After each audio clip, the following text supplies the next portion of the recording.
Olá, abençoados! Graça e paz, bem-vindos ao canal da Graça Pura, me chamo André Pimentel.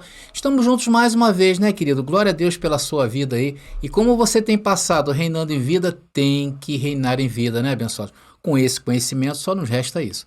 Bom, vamos prosseguindo aí nesse estudo que estamos falando sobre a questão do pecado na Bíblia, né? Estivemos mostrando lá desde o primeiro capítulo a entrada no mundo do pecado e estamos mostrando agora a saída do mundo, né?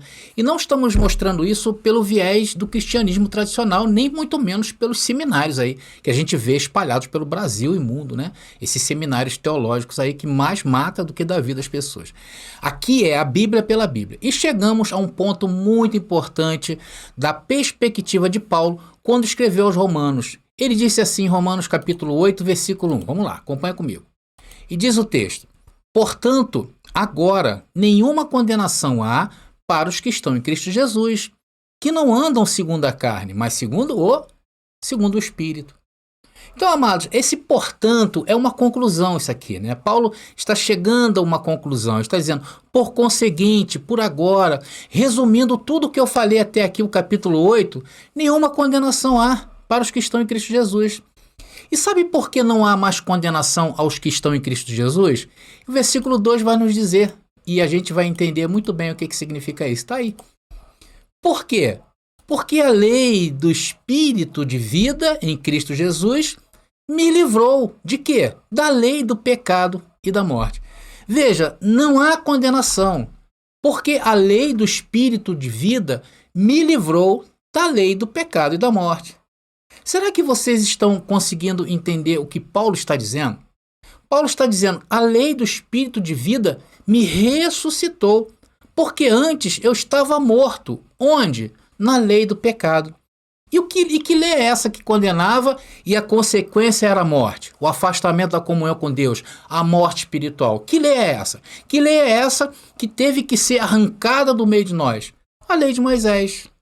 Veja que Paulo diz que ao tirar a lei do mundo, entrou a lei do Espírito de vida, que nos livrou do mundo, o mundo da condenação e morte. Meus queridos, isso é ou não é ressurreição de morte? Então a vida no Espírito só seria possível após a retirada da lei de Moisés do mundo. E tudo isso foi onde? Em Cristo Jesus. Vocês estão entendendo? Está difícil de entender?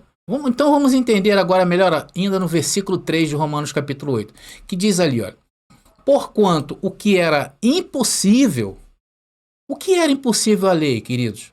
Tornar a comunhão do homem possível. Não pela lei. A vida, abençoado, só se tornou vida depois que a lei foi arrancada. Porque a lei era o que estava escrito, era o que estava determinado.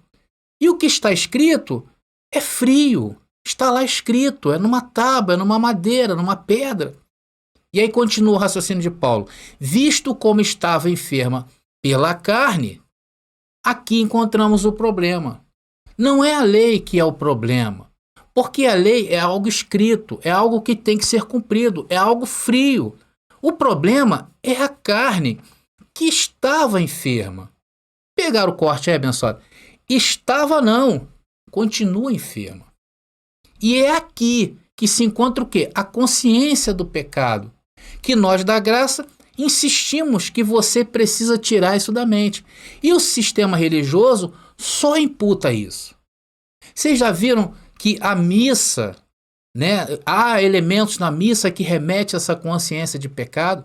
Por exemplo, quando o povo repete aquela expressão, né, minha culpa, a culpa é minha máxima culpa, não tem isso? As pessoas atribuindo culpa a si. O que é isso? Imputação da consciência do pecado.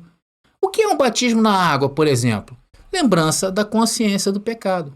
O que é um jejum? Consciência do pecado. O que é apresentar crianças em templo? Consciência do pecado.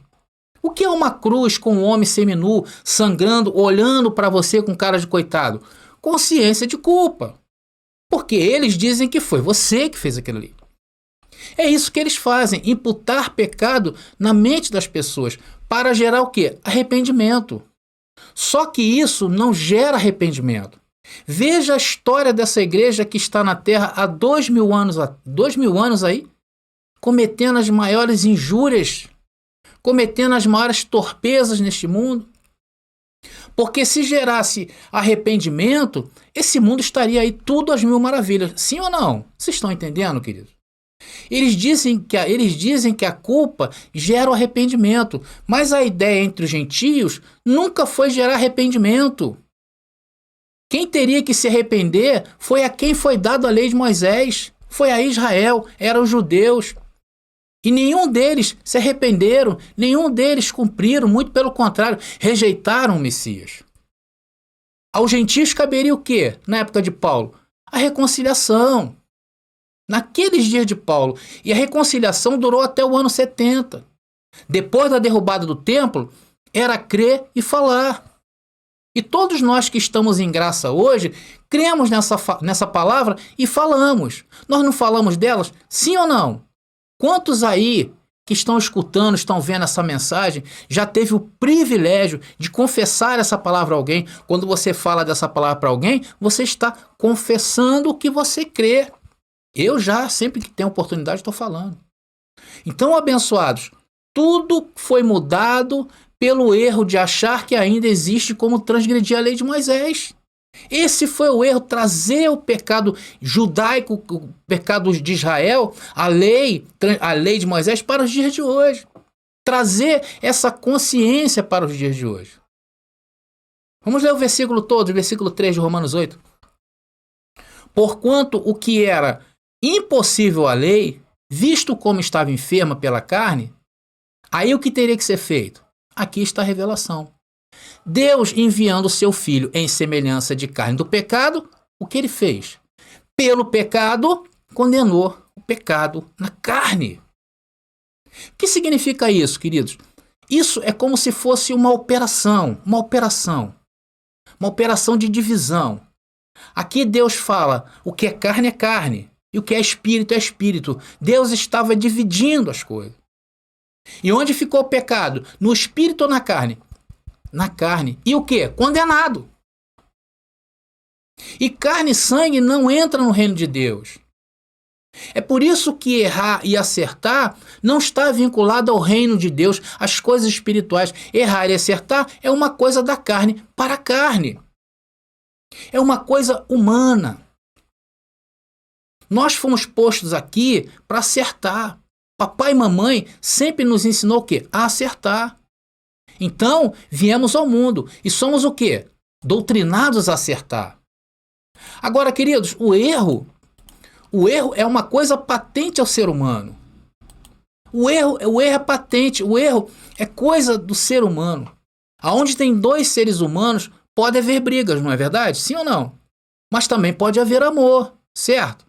Então não são essas coisas que te qualificam para Deus. Sabe o que te qualifica para Deus? É saber que você é impecável no espírito. É ter uma limpa consciência. É saber separar o que é carne e o que é espírito. E essa é a única maneira de saber se lidar e se libertar de uma vez por todas de quê? Da consciência de pecado, que tão severamente nós fomos doutrinados a aceitar ela. Estão entendendo? Vamos ler mais um verso, abençoado, que vai nos ajudar a entender um pouquinho mais esse ponto, esse processo. E aqui eu paro por hoje, ok? Nós temos que entender que isto, abençoados, é um ato de justiça do Pai. Saber que a lei de Moisés foi cumprida e retirada, e ainda saber que nós recebemos a benese dela sem cumprir, é a maior dádiva de Deus para conosco. Por isso que não podemos andar por aí segundo a carne. E andar segundo a carne é andar com a consciência de culpa de pecado. Isso é andar segundo a carne. Ou seja, a consciência de pecado. Nós temos que andar sem culpas. Andar sem culpas é andar por justiça. Agora veja que Paulo escreveu para que nós entendêssemos isso muito bem. Está lá, Romanos capítulo 8, versículo 4. E diz: para que a justiça da lei se cumprisse em nós, que não andamos segundo a carne, mas segundo o quê? O Espírito. Vocês estão entendendo, abençoado? Veja porque o que vivemos hoje é o melhor momento que qualquer um ser humano já teve com Deus. Porque nós temos limpa consciência. Nós estamos em comunhão perfeita com Deus. Não temos a culpa do pecado. Isso é andar no Espírito. Isso também é ter paz com Ele. Uma paz que você precisa ter para caminhar nesta vida, querido. Você precisa ter paz. Em Deus, a tua história está sempre perdoada, está sempre santificada, sem ruga nem mácula. Por isso que nós dizemos que andamos o quê? Em perfeita vitória. Sabendo que nada nos separa do seu amor, saber que Ele em nós se fez um só. Ele se revelou a você e ainda revelou os seus segredos, queridos. É isso que devemos ter. Bom, meus amados irmãos, estamos chegando ao final dessa breve mensagem.